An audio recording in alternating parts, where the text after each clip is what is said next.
लगभग 4 महीने से गुम हुई शानदार जहाज अचानक फिर से समुद्र की सतह पर दिखाई दी, लेकिन उस पर सवार 1900 यात्री रहस्यमयी तरीके से गायब हो चुके थे। जहाज के केबिन में एक अजीब सा छोटा लड़का मिला।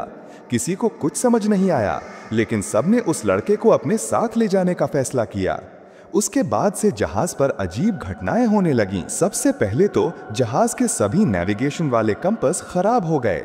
फिर समुद्र पर डरावनी धुंध छा गई, जैसे कोई अदृश्य हाथ उन्हें वहीं कैद करना चाहता हो। मजबूरी में कप्तान ने जहाज रोकने का आदेश दिया।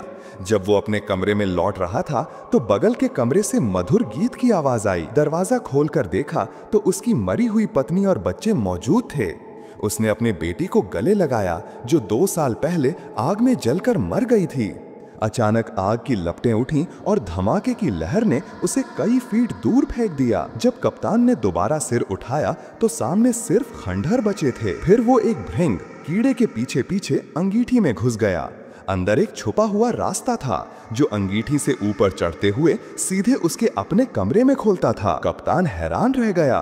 वो 10 साल से ज्यादा समुद्र में सफर कर रहा था, लेकिन उसे कभी पता नहीं था कि कप्तान के कमरे में एक गुप्त रास्ता भी है।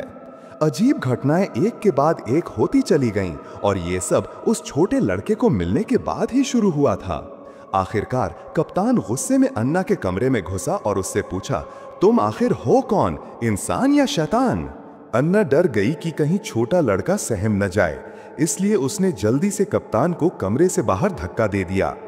अपनी बात पर भरोसा दिलाने के लिए कप्तान अन्ना को अपने कमरे में ले गया। उसने अन्ना को बताया कि उसका परिवार 2 साल पहले आग लगने की घटना में मारा गया था, लेकिन प्रोमेथियस जहाज पर उसे अपनी बेटी की झलक दिखाई दी थी। फिर उसने अन्ना को अपने बिस्तर के नीचे छिपा हुआ गुप्त रास्ता भी दिखाया। जब अन्ना ने दरवाजे पर बना निशान देखा तो वो भी घबरा गई, क्योंकि यही निशान उसने छोटे लड़के के कान के पीछे देखा था। यही निशान उसके भाई के भेजे गए खत पर भी था। अन्ना का भाई वही था जो 4 महीने पहले प्रोमेथियस जहाज पर सफर करते हुए लापता हो गया था। कप्तान ने तय किया कि वो दोबारा उस भूतिया जहाज की जांच करेगा और अन्ना ने भी उसके साथ जाने का फैसला किया।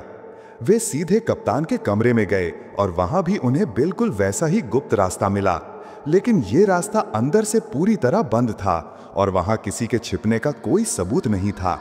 दोनों हार न मानते हुए बॉयलर रूम में पहुंचे। उम्मीद थी कि शायद राख में से कोई हड्डी या दांत मिलें, लेकिन बहुत खोजने के बाद भी उन्हें कुछ नहीं मिला। उसी दौरान जहाज पर यात्री एक एक करके रहस्यमयी ढंग से मरने लगे। उनके शरीर पर ना कोई जख्म था और ना ही खून का कोई निशान। मौत का कारण समझना नामुमकिन था। डर का माहौल पूरे जहाज में फैल गया। सबसे पहले नीचे डेक के यात्री घबरा गए। अपनी जान बचाने के लिए उन्होंने जहाज के हथियार लूट लिए और जहाज का नियंत्रण छीनने की कोशिश की। कुछ ही देर में कप्तान और अमीर लोग गुस्साए यात्रियों से घिर गए। इसके बाद वही हथियारबंद यात्री अमीरों के हिस्से में भी घुस आए। लोगों ने उन्हें कमरों में बंद कर उनके हिलने डुलने पर काबू पा लिया, लेकिन सबसे जरूरी था छोटे लड़के को ढूंढना, क्योंकि उसकी मौजूदगी ही मानो इन सभी अजीब घटनाओं की असली वजह थी। लड़का उस समय बिल्कुल शांत था।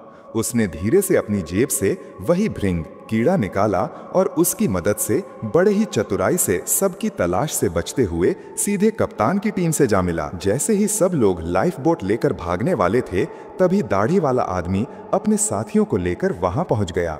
बिना कुछ सुने उन्होंने सभी को पकड़ लिया और डेक पर ले जाकर मुकदमा शुरू कर दिया। उन्होंने कहा कि लड़का शैतान का अवतार है और उसे तुरंत मार देना चाहिए। जल्द ही दोनों गुटों में भयंकर लड़ाई छिड़ गई। अन्ना ने पूरी कोशिश की कि लड़के की रक्षा कर सके, लेकिन तभी एक गुस्साई मां ने लड़के को सीधे समुद्र में धक्का दे दिया। पल भर में उफनती लहरों ने उसे निगल लिया।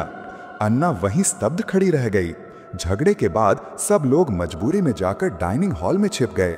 कप्तान ने अन्ना से सवाल किया कि वो बार बार उस छोटे लड़के की रक्षा क्यों कर रही है, उसका असली मकसद क्या है, क्या वो लड़के से सच जानना चाहती है या बस दया दिखा रही है। अन्ना खुद भी इसका कोई साफ जवाब नहीं दे पाई। उसी समय पीछे रखी अलमारी से ठक ठक की आवाज आने लगी। अचानक एक सफेद रोशनी चमकी और वही छोटा लड़का पूरी तरह सही सलामत उस अलमारी से बाहर निकल आया। ये डरावना नजारा देखकर सब लोग सन्न रह गए। घबराकर उन्होंने अपने हथियार उठा लिए और उन दोनों की तरफ तान दिए। अचानक तेज और कान फाड़ देने वाली सायरन की आवाज गूंज उठी। इसके साथ ही तालबद्ध टिक टिक की आवाज भी सुनाई देने लगी। लोग मानो बेहोश होकर ढोल की धाप पर चलते हुए बाहर जाने लगे। थोड़े ही लोग जो अभी होश में थे, सब हैरान रह गए। ये आखिर हो क्या रहा था?